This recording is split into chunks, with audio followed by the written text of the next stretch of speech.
Senhor esteja convosco.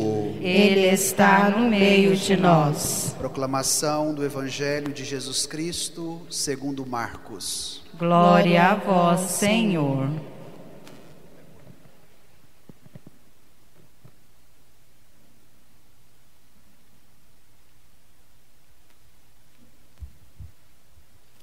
Naquele tempo, Jesus chamou-os a enviá-los 2 a 2, dando-lhes poder sobre os espíritos impuros. Recomendou-lhes que não levassem nada para o caminho, a não ser um cajado, nem pão, nem sacola, nem dinheiro na cintura. Mandou que andassem de sandálias e que não levassem 2 túnicas. E Jesus disse ainda: quando entrardes numa casa, ficai ali até a vossa partida.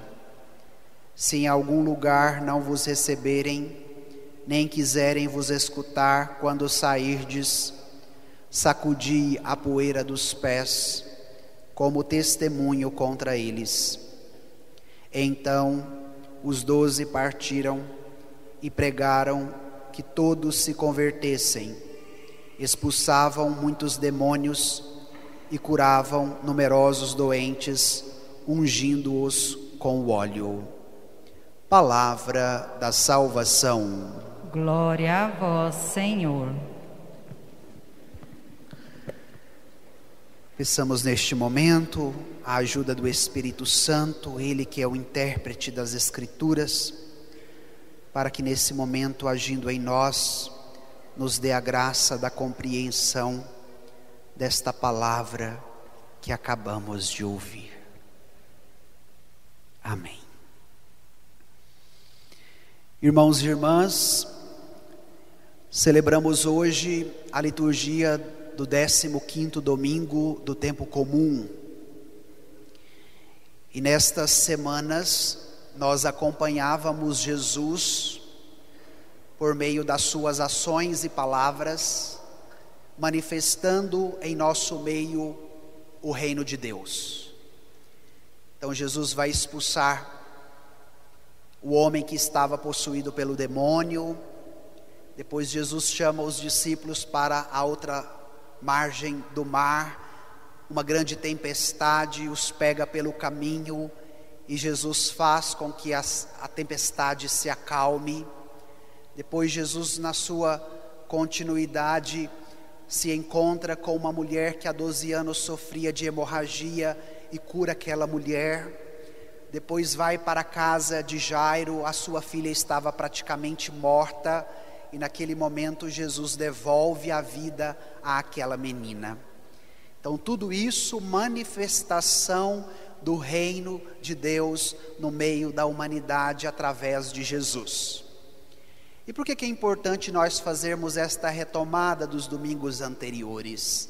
Porque o Evangelho de hoje dá continuidade, já não mais manifestando o reino de Deus somente através de Jesus, mas o próprio Jesus conferindo aos seus apóstolos o poder para que este reino se manifeste também por meio deles, por meio da igreja.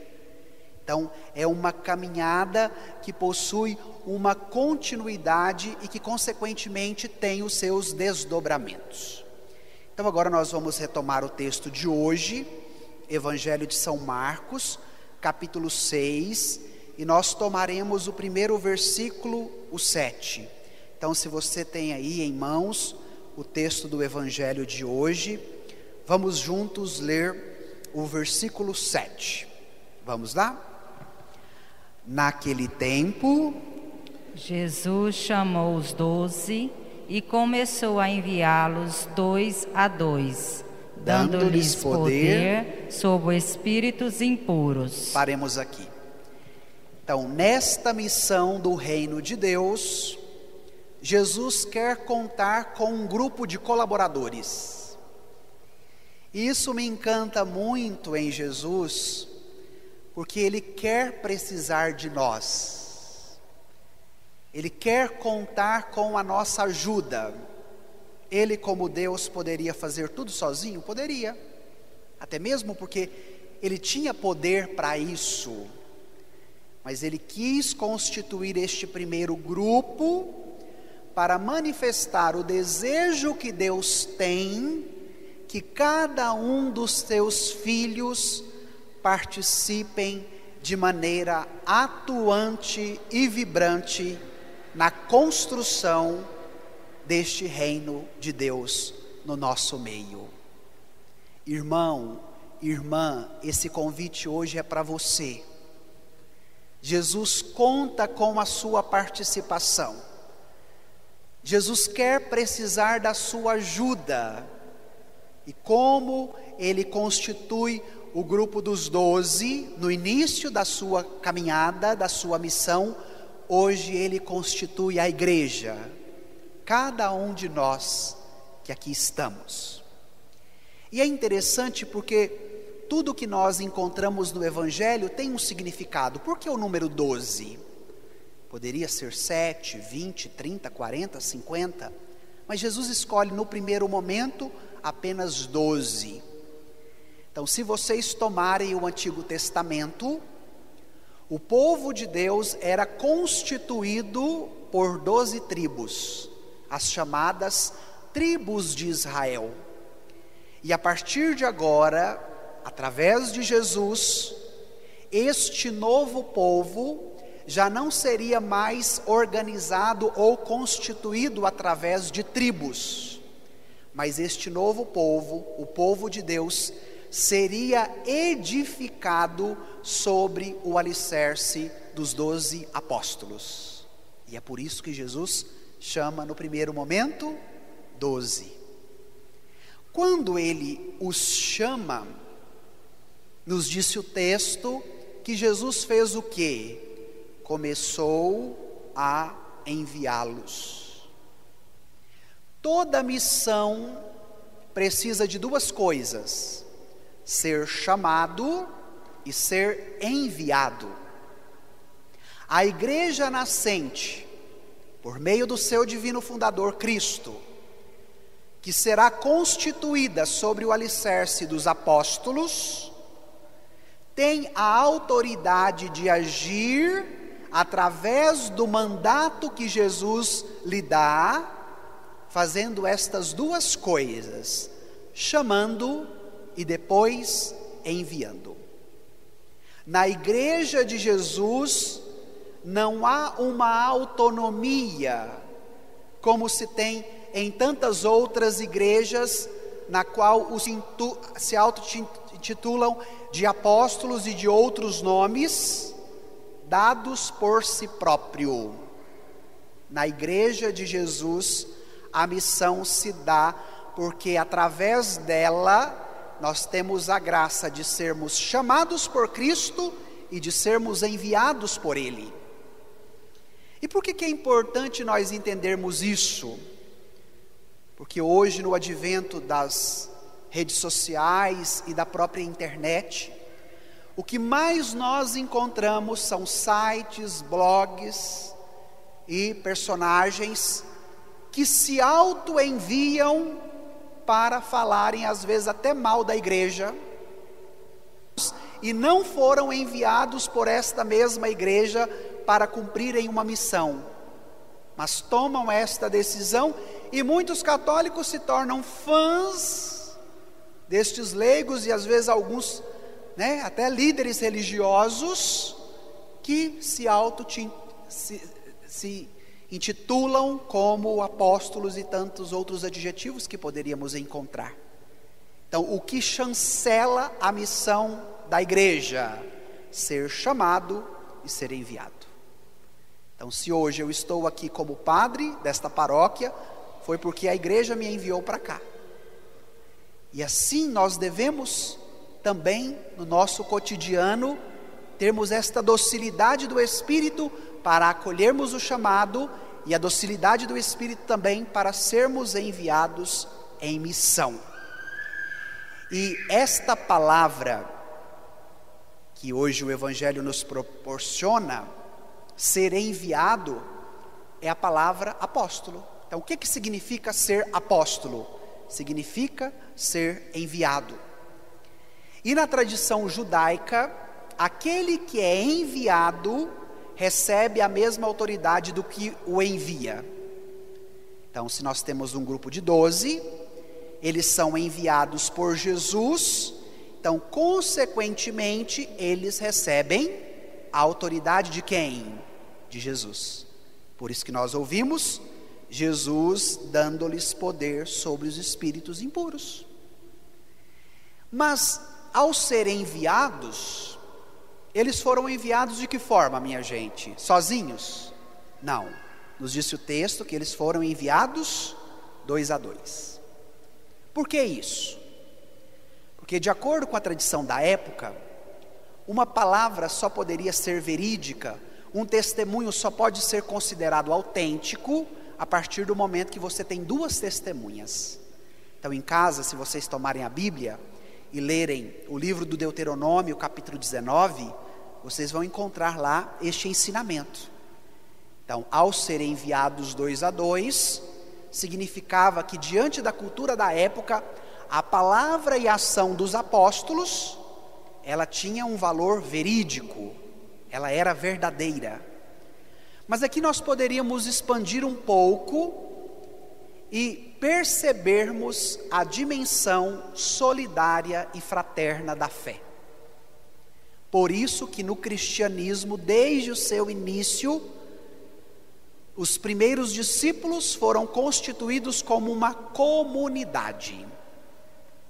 Não foram enviados sozinhos. Deveriam viver esta fé de maneira fraterna e solidária.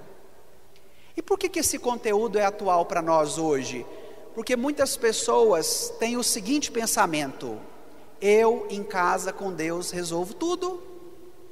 Então, padre, eu sou uma pessoa boa, eu sou uma pessoa temente, eu rezo aqui na minha casa, eu falo com Deus, Deus fala comigo, mas eu e Deus resolvemos tudo. Não preciso de igreja, não preciso de comunidade de fé, não preciso estar reunido com esta mesma comunidade. E agora vem o contexto da pandemia, que aguça isso mais em nós, não é? Devido ao isolamento, ao distanciamento social.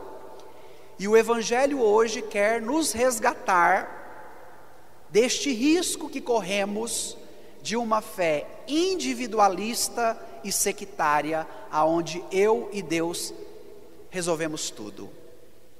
Então, a dimensão comunitária, ela é intrínseca ao cristianismo. E não existe cristianismo sem comunidade. E é necessário que esse chamado e esse envio de 2 a 2 nos auxilie na nossa caminhada de fé e na vivência desta fé em comunidade. E ao ser chamados e enviados, eles deveriam fazer o quê? Jesus deu-lhes poder sobre os espíritos impuros. A missão da igreja, a missão dos apóstolos e a missão de Cristo é libertar a humanidade de tudo aquilo que a torna impura, de tudo aquilo que tira a graça primeira que nos foi dada, principalmente quando fomos criados à imagem e semelhança de Deus. E este mesmo reino estabelecido em Jesus tem esta missão: devolver ao homem e à mulher uma vida plena, uma vida que possa viver na sua beleza, na sua intensidade, na sua graça, na sua plenitude, na sua totalidade. E todo e qualquer tipo de mal que vier contra cada homem e cada mulher, os amados de Deus. Então, se vocês olharem, Jesus não promete para os discípulos uma vida fácil, uma vida que não vai ter problemas, uma vida bem-sucedida economicamente falando, como muitas igrejas hoje têm vendido a religião. mas Jesus lhes dá o poder de vencer os espíritos impuros, de vencer o mal. E hoje nós devemos pedir a Jesus este mesmo poder, porque de repente a listinha que nós temos para apresentar a Ele pode ser que não contemple este pedido. Então, na sua oração hoje, no momento que você fizer a sua comunhão, peça a Jesus este poder. Fala: Senhor, me dá o poder de que a tua graça atuando em mim me liberte de todos os espíritos impuros que de repente querem roubar a minha alegria, a minha vitalidade, a minha força, o meu desejo de viver, a minha alegria. E aí você sabe, no interior do seu coração, o que te rouba a vida?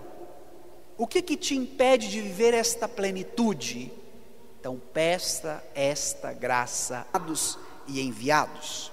Vamos agora para o versículo 8 e 9. Vamos ler juntos? Recomendou-lhes que não levassem nada para o caminho, a não ser um cajado, nem pão, nem sacola, nem dinheiro na cintura. Mandou que se andasse de sandálias e que não levassem 2 túnicas. Paremos aqui. Em primeiro lugar, Jesus faz uma recomendação. Recomenda que não leve nada pelo caminho. E quando eu estava rezando este texto, preparando esta pregação, me veio uma moção que me chamou a atenção. Por que Jesus recomenda não levar nada pelo caminho? Porque para carregar o tudo, nós precisamos fazer a experiência do nada. O despojamento, inclusive de si, de não levar nada, é para ter a possibilidade de carregar o tudo, que é Jesus. E por que às vezes a gente tem dificuldade de carregar Jesus dentro de nós? Porque pode ser que eu estou carregando tanto apetrecho, tanto badulaque, tanta coisinha dentro de mim, que não sobra espaço para Jesus. E falar desta realidade do nada, ela é confrontante para nós no nível da existência. Porque cada um, na sua solidão existencial, diante dos seus pensamentos, dos seus sentimentos, na sua relação consigo, e principalmente agora diante do contexto da pandemia, podemos também diagnosticar as nossas fragilidades, as nossas fraquezas, as nossas limitações, porque também somos chamados a nos deparar interiormente com o nosso nada. Mas se nós vamos numa linha de angústia, isso pode gerar em nós muitos males. A depressão, mal do pânico e tantas outras doenças que são frutos de uma não harmonização interior diante do nosso nada. O caminho da fé é sempre um caminho de ânimo e de esperança. E agora, recomendando que não leve nada pelo caminho, é um convite de Jesus para que diante do nosso nada, nos abramos ao tudo que é Ele. O único capaz de preencher o nosso vazio interior. E hoje esse é o convite de Jesus para a sua vida. Todas as vezes que você confrontar com o seu nada, queira o tudo. E esse tudo se chama Jesus. Diante deste exercício, vem o despojamento de si, o despojamento das coisas, o despojamento das pessoas. E de repente nós temos uma dificuldade de fazermos esse caminho de Jesus, porque hoje a mentalidade que nos educa não é a do Evangelho, mas é a do apego. Então, o apego a mim mesmo, o apego às coisas que eu possuo, o apego às pessoas que estão à minha volta. E aí cada um de nós poderíamos fazer a nossa lista de quais são os nossos apegos. E Jesus hoje precisa alcançar esta nossa listinha para de fato nos darmos a graça deste despojamento, para, tendo o tudo em nós, sejamos tudo nele e sejamos capazes de levar este mesmo tudo a tantas pessoas que não têm nada. Esse é o convite do Evangelho para nós. E esta prática, esta vivência de fé, se dá por meio de um caminho. Vocês prestaram atenção? Jesus recomendou-lhes que não levassem nada pelo caminho. Se vocês lerem a história primitiva do cristianismo, a primeira forma dos cristãos serem reconhecidos não foi de uma igreja como hoje é a Igreja Católica Apostólica Romana, mas eles eram chamados. Vocês podem ler Atos dos Apóstolos, capítulo 9, que é a conversão de São Paulo. Então Saulo era um perseguidor dos cristãos, e lá vocês vão ver bem na introdução da conversão de Saulo, que depois se tornou Paulo, que ele ia perseguir e matar os que eram do caminho, ou seja, os cristãos. E é muito interessante quando a palavra de Deus nos propõe esta metodologia da vivência da fé, porque o caminho é sempre dinâmico, o caminho sempre nos propõe uma novidade, e hoje de repente nós queremos uma fé estática, nós queremos uma fé mágica, nós queremos um Jesus que resolva tudo na hora que nós pedimos ou na hora que nós precisamos. E de repente não estamos dispostos a fazermos um itinerário que é de caminhada. E por que o cristianismo é a religião do caminho? Porque ela é para a vida toda. É uma caminhada, é um itinerário que percorre a nossa vida desde o momento que nós fomos concebidos no ventre da nossa mãe até o momento que nós morremos e que o nosso corpo vai para o cemitério. A nossa vida é uma caminhada, por isso que a gente nasce bebê, cresce e vira criança, depois se torna adolescente, adulto, idoso e aí morremos. O itinerário e a caminhada do nosso desenvolvimento físico e biológico, e no caminho da fé também é assim. Jesus não quer ser um adendo para alguns momentos da sua vida, mas Jesus quer participar da sua vida em todos os momentos da sua caminhada. Por isso que os discípulos são chamados e enviados para um caminho.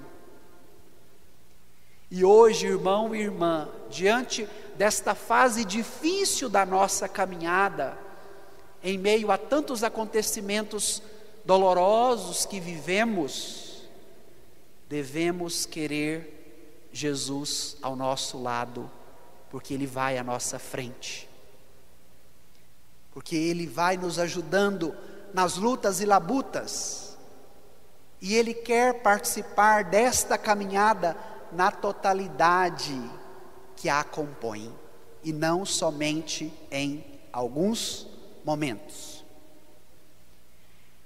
Agora vem alguns ditos de Jesus, que na exegese bíblica nós chamamos dos ditos sapienciais.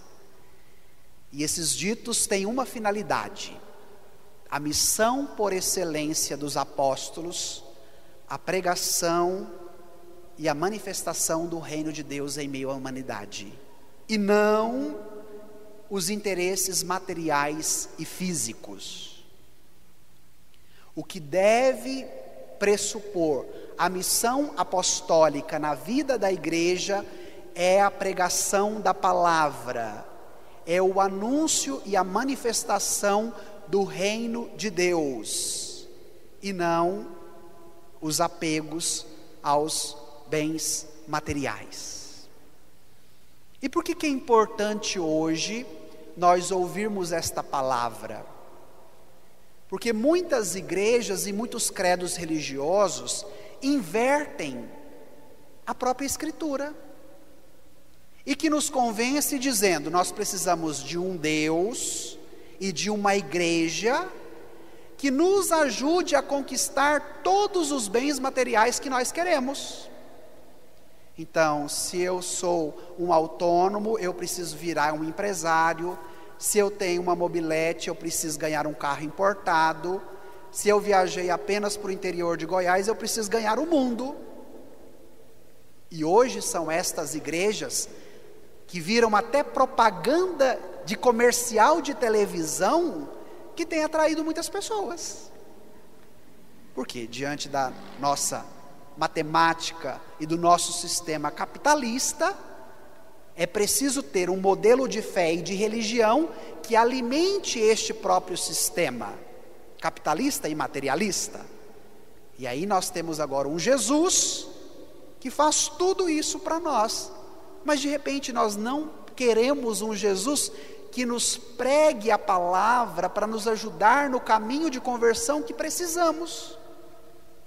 De repente nós não queremos uma comunidade de fé que nos alimente, que nos ajude a buscar a vida eterna, mas nós queremos uma comunidade que nos ajude a conquistarmos aquilo que é a meta da nossa listinha. E aí Jesus queria exortar os discípulos: o despojamento de vocês, não deverão levar nem pão, nem sacola, nem dinheiro, é para que o que é supérfluo não ocupe o lugar do essencial.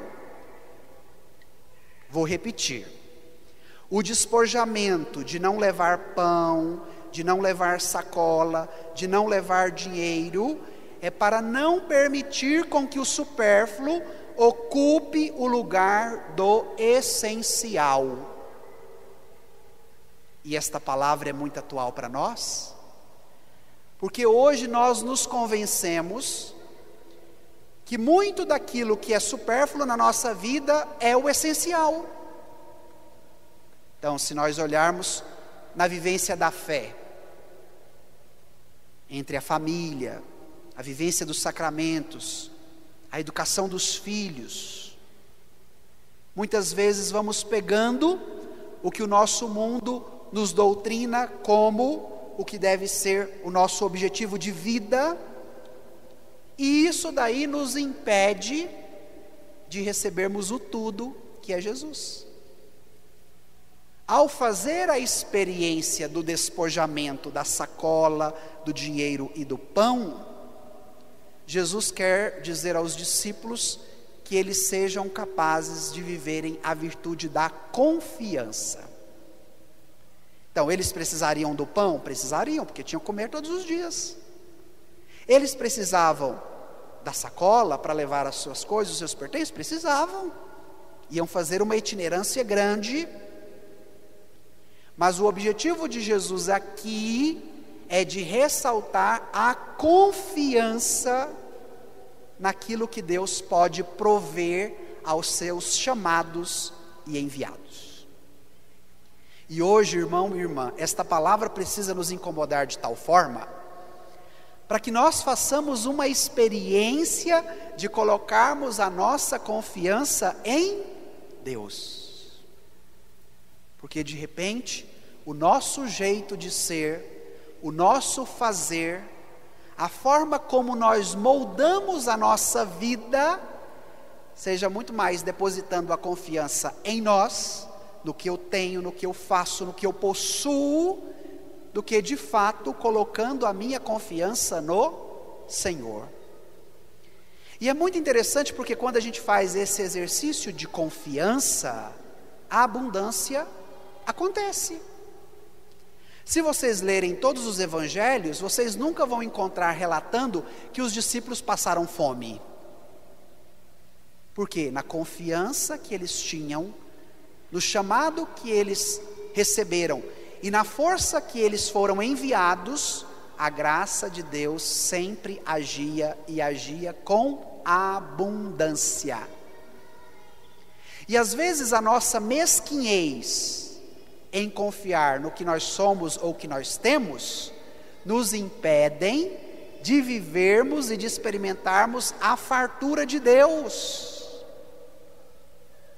O nosso apego, a nossa forma de ser, que de repente me cega ou que me limita, somente aquilo que eu posso trabalhar, aquilo que eu posso conquistar, aquilo que eu posso ganhar.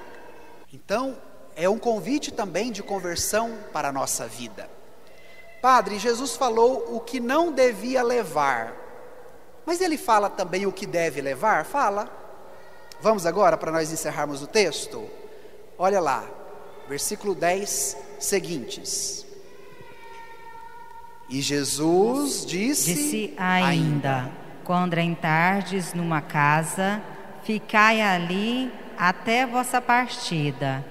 Se em algum lugar não vos receberem, nem quiserem vos escutar, quando sairdes, sacudi a poeira dos pés, com testemunho contra eles. Padre, então o que os discípulos devem levar?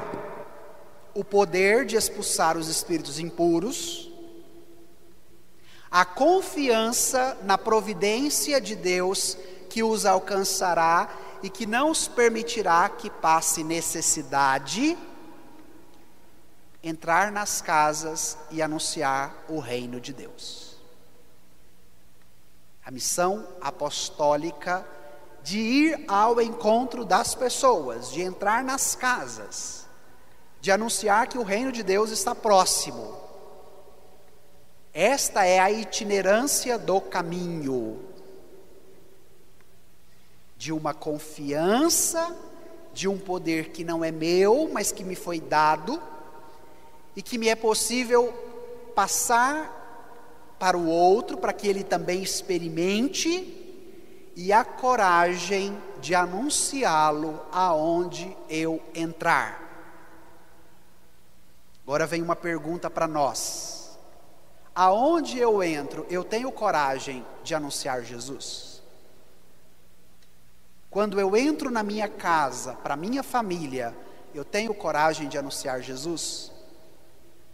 Quando eu chego no meu trabalho, encontro os meus colegas, o meu patrão, a minha patroa, as pessoas com quem eu lido no meu cotidiano, eu tenho coragem de anunciar Jesus?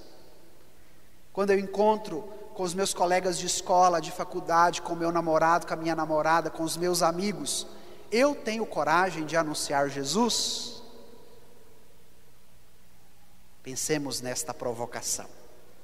Então os discípulos deveriam entrar na casa e anunciar este reino de Deus.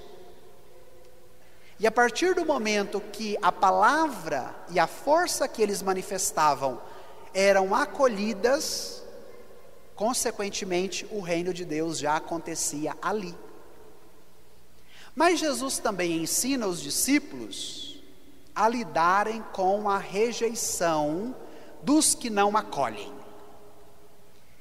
E a pedagogia de Jesus me chama muita atenção. Nós que somos brasileiros, somos um povo muito melindroso. Qualquer palavrinha que nós ouvimos, que nós não gostamos, nós já ficamos chateados, magoados, deixamos de falar com aquelas pessoas, não queremos ir mais na casa daquele parente, não queremos ir mais naquela igreja, não vamos fazer parte daquele grupo ou daquela comunidade, porque eu fiquei chateado, padre. Jesus não lidar com pessoas melindrosas para a missão. Porque o milindre atrapalha a missão. O melindre impede a missão de acontecer. Padre, então com o que Jesus gosta de lidar? Com pessoas bem resolvidas, humanamente falando, e no campo da fé também. Então, Jesus está dizendo, se chegou, acolheu, que bom, fique naquela casa.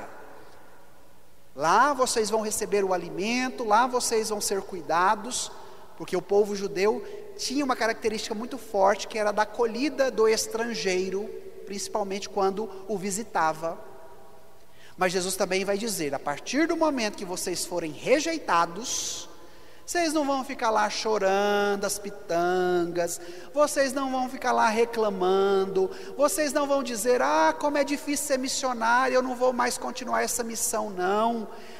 Que arrependimento ter aceitado o convite desse Jesus que me chamou e enviou. Jesus disse, não, a partir do momento que vocês forem rejeitados, sacuda a poeira do pé como protesto e siga. E é muito interessante entender que, diante da rejeição do outro, não devemos levar nada, nem mesmo a poeira que sujamos os pés diante daquela pessoa. Por que essa palavra é atual para nós? Porque diante da rejeição, eu levo do outro a raiva, o ódio, o ressentimento, a mágoa, fico remoendo tudo aquilo que o outro me disse e que me desagradou, e agora vem Jesus te ensinando, não sofra quando você for rejeitado, não leve da rejeição absolutamente nada, nem mesmo a poeira dos seus pés. Como seria bom se a gente aprendesse com Jesus?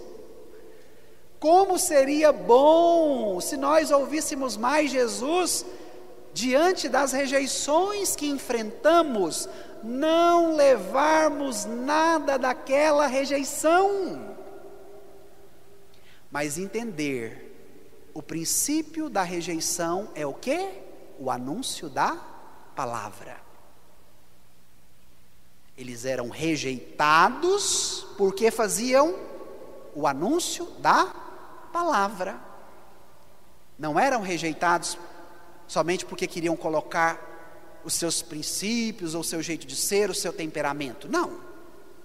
Isso também é importante como critério de reflexão. Que, eu sou tupetudo demais, fui rejeitado, então agora estou certo. Eles poderiam ser rejeitados por causa do anúncio da palavra. E esse princípio também precisa nos acompanhar. Depois os 12 partiram e pregaram que todos se convertessem, expulsavam muitos demônios, curavam numerosos doentes, ungindo-os com óleo. Então, esta missão que poderia ter como consequência a rejeição, era para fazer o quê? Para pregar a palavra, para anunciar a conversão, para expulsar o demônio, para curar os doentes e para oferecer a unção com óleo, aqui a gente poderia dizer o sacramento. Então, esta missão na qual eles foram enviados, tem 5 critérios. Primeiro critério, pregar a palavra. Segundo critério, anunciar a conversão e convidar as pessoas a esta mesma conversão. Terceiro, expulsar o mal, o demônio. Quarto, curar os doentes. E quinto, os sacramentos. Então, olha a amplitude e a magnitude do que eles fariam. A primeira parte do que não deveriam levar, e a segunda parte do que deveriam fazer. Então, estes 5 critérios do fazer só aconteceram porque nós tivemos a obediência dos primeiros critérios do que não levar. Isso é provocativo à igreja, porque de repente nós percebemos, parece que a nossa missão não está acontecendo, parece que nós não estamos vendo frutos, e aí nós precisamos da pedagogia desse evangelho pedindo ao Senhor que nos ajude nesta caminhada. Louvado seja o nosso Senhor Jesus Cristo. Para sempre seja louvado.